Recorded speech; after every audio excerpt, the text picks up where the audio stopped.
국회의원 선거구 획정위원회가 5일 국회에 선거구 획정안을 제출했습니다. 강원 지역의 경우 6개 시군이 한데 묶인 공룡 선거구가 탄생하게 되면서 지역 대표성 훼손 논란도 일고 있습니다. 지난 10월 기준 국세 수입이 50조 원 감소될 것으로 전망되고 있는 가운데 일선 지자체들도 정부 교부금 감소로 긴축 재정 선언이 이어지고 있습니다. 지역 경제도 막대한 지장을 초래할 것으로 우려됩니다. 동해 삼척 수소 저장 운송 클러스터 사업이 6일 정부의 예타 조사를 통과했습니다. 이에 따라 사업비 3,221억 원을 투입해 동해에는 수소산업진흥센터가, 삼척에는 액화수소 생산 플랜트가 구축됩니다. 영동고속도로 불온 IC 신설이 확정됐습니다. 불온 IC는 예산 441억 원을 투입해 내년 상반기 설계에 착수하고 2027년 개통을 목표로 사업을 추진하게 됩니다.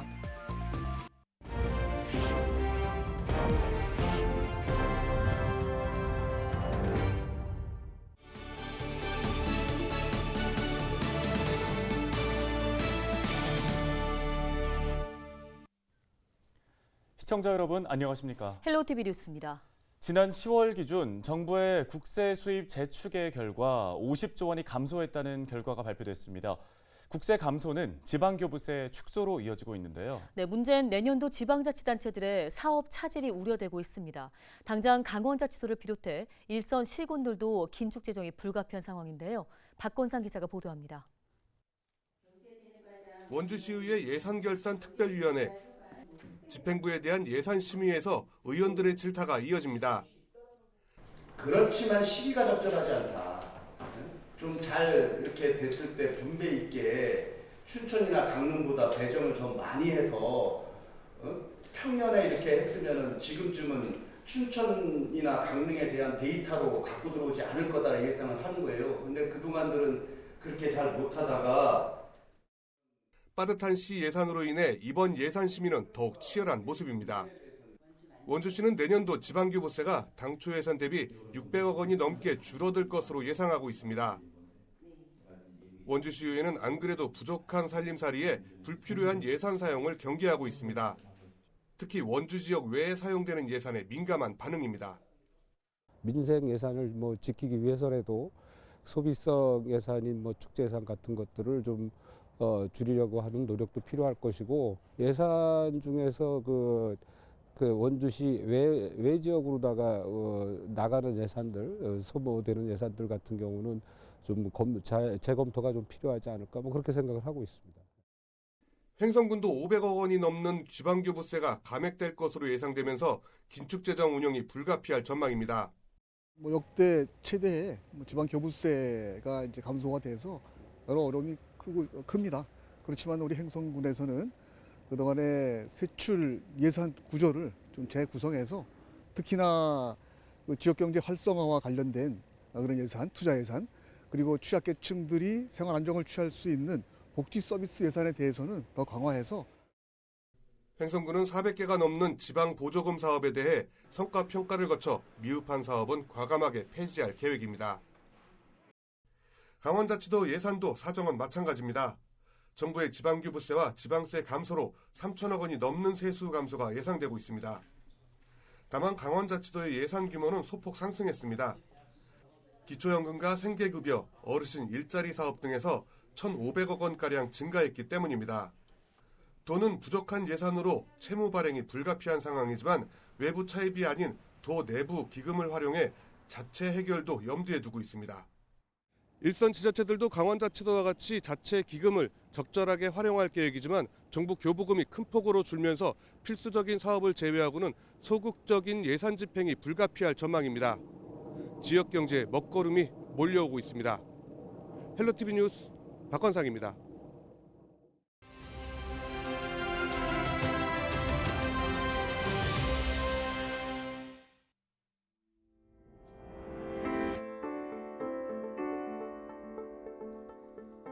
내년 4월 10일 치러지는 22대 국회의원 선거가 넉 달여 앞으로 다가왔습니다. 중앙선관위 산하 국회의원 선거구 획정위원회가 지난 5일 제22대 총선에 적용될 선거구 획정안을 국회에 제출했는데요. 선거제 개편안을 둘러싼 여야의 신경전 탓에 법정 시한을 넘긴 지 8개월이 돼서야 겨우 초안이 나온 겁니다. 그럼 주요 내용을 한번 살펴볼까요? 획정안에 따르면 서울 노원구, 부산 북구와 강서구 등 전국적으로 6개의 선거구가 통합되고 또 6개의 선거구는 분구됩니다. 또 5개 지역구 구역이 조정되는 등 변화의 폭이 상당한데요. 결과적으로 서울과 전북에서는 한 석씩 줄었고 인천과 경기 지역에서는 한 석씩 늘었습니다. 획정안은 전국 선거구는 현행대로 253개로 하고 선거구 획정 인구 기준은 13만 6,600명 이상, 27만 3,200명 이하로 잡았습니다. 자, 이제 공은 국회로 넘어갔습니다. 여야는 정치개혁특별위원회를 통해 이번 초안을 토대로 획정안 검토에 나서게 되는데요. 최종안 도출까지 이의가 있을 경우 단 한 차례의 재획정을 요구할 수 있습니다. 의석수 사수를 위한 수싸움이 치열할 전망입니다. 헬로티비 브리핑입니다.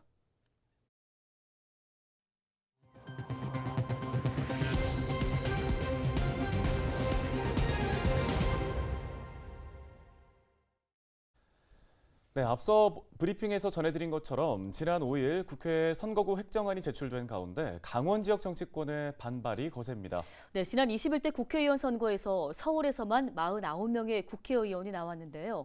이번 국회에 제출된 선거구 획정안에 따르면 서울 면적의 8배에 달하는 강원 속초, 철원, 화천, 양구, 인제, 고성 지역에서는 단 한 명의 국회의원만 배출될 예정입니다. 네, 이렇게 지역의 면적과 의원 수 간의 괴리가 좀 심각한 상황인 건데요. 공룡 선거구 탄생에 따른 지역의 대표성 훼손을 우려하는 목소리가 제기되고 있습니다. 정승환 기자가 보도합니다.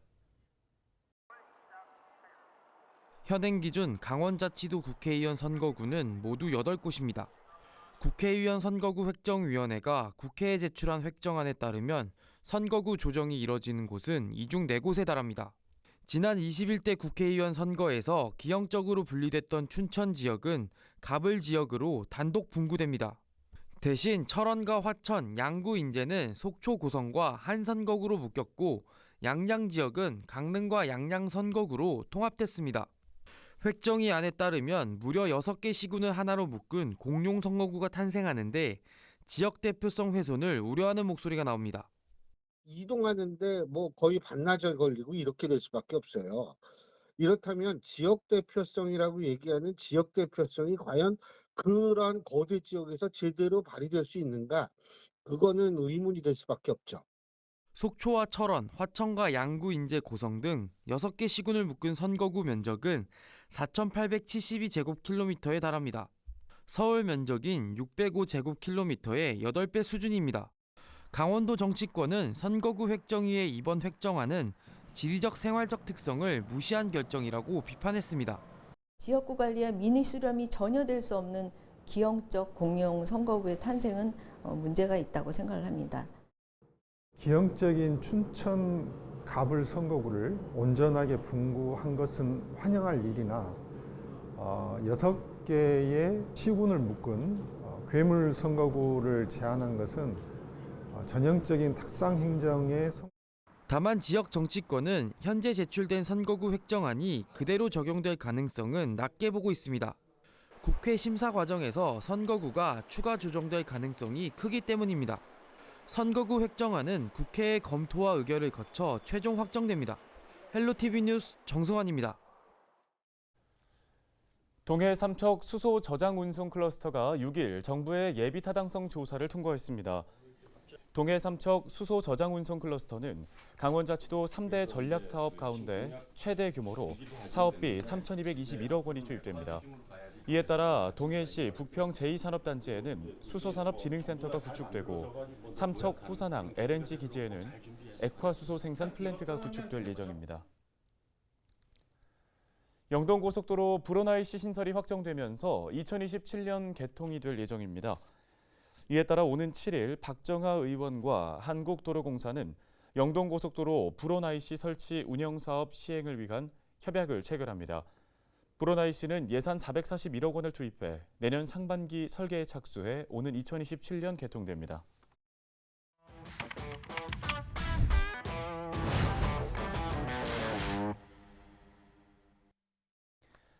우리는 흔히 서울말이 곧 표준어라고 인식하고 있는데요.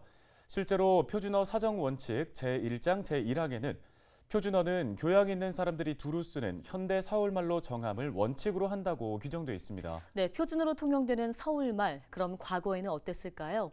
서울 사투리 이야기를 뉴스토리에서 살펴보겠습니다. 김신혜 기자입니다. 제가요 요즘에 X세대거든요. 저희는 남들의 시선 따위는요. 이게 아저씨 요즘 지휘들 세대에서 최신 유행하는 머리 스타일이거든요. 실제 X세대에게 영상을 보여줬습니다. 난 딱 그때인데. 야탄데. 전데요? 그 세대가? 어머 이랬나? 이렇게 촌스러운 목소리로 오렌지족 했나요? 나 좀 창피한데 그러면. 저렇게 특정적인 말은 안 썼는데 뭐 드라마나 뭐 이런 것 때문에 그래서 좀 그런 말투들을 쓴 것 같고. 20년 전 지방에서 상경한 한 시민은 서울말을 따라하려 노력했던 당시를 회상합니다. 처음엔 전라도에서 올라왔을 때 이제 서울 가면은 전라도에는 화장실이 변소 그러잖아요. 근데 변소가 어디니? 그러면 끝을 이렇게 올려서 얘기해야 된다고. 이처럼 1980, 90년대 X세대 콘텐츠가 인기를 끌면서 과거 서울말이 재조명되고 있습니다. 근데 한번 가보려고 관심이 있어가지고요. 가봤는데 잠긴 것 같대요. 그래가지고 못 들어갔어요. 들어가지 못했어요.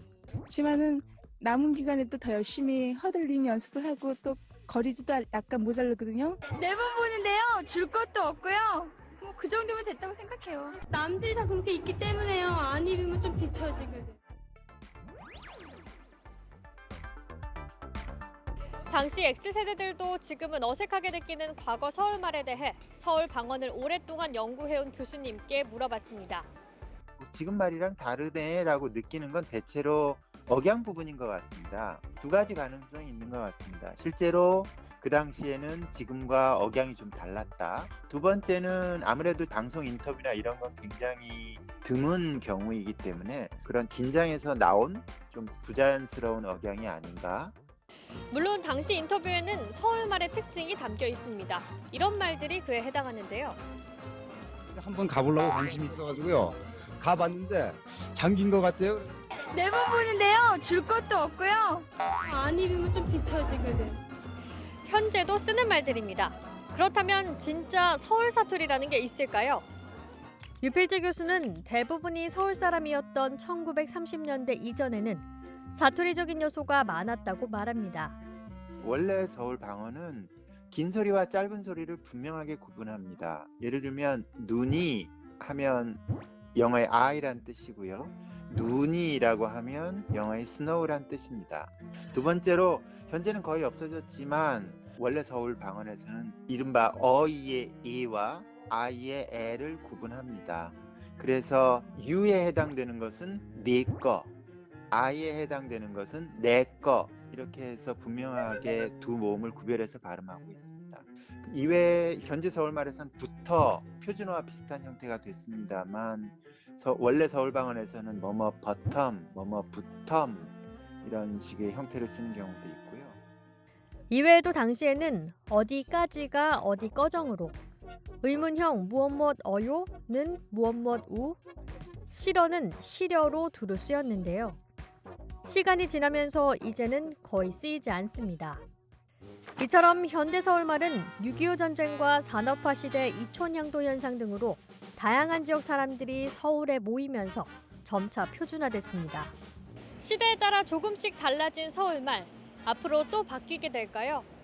맞습니다. 그 서울말뿐만 아니라 모든 언어는 시간이 흐르면서 변화합니다. 옛날에 15세기에 나온 책들을 읽어보면 지금 말과 너무너무 다르다는 걸 알 수 있습니다. 서울말도 다른 언어처럼 앞으로 계속 변화할 것입니다. 미래의 서울말도 지금과는 또 다를 거란 전망입니다. 30년 뒤의 서울에서는 어떤 억양과 말투로 대화하고 있을까요? 전국 공무원 노동조합 강원지역본부가 6일 입장문을 내고 파견 인력을 최소화하고 있다는 2024 강원 동계 청소년 올림픽 조직위원회 설명에 대해 반박했습니다. 조직위는 5일 설명 자료를 내고 파견 인력과 파견 기간을 최소화하고 있다고 밝혔는데요. 이에 대해 공무원 노조 강원본부는 파견 인력이 기존보다 줄었지만 여전히 받아들일 수 없고 가장 짧은 기간 파견 나가는 기간이 25일이라고 반박하며 개선을 촉구했습니다.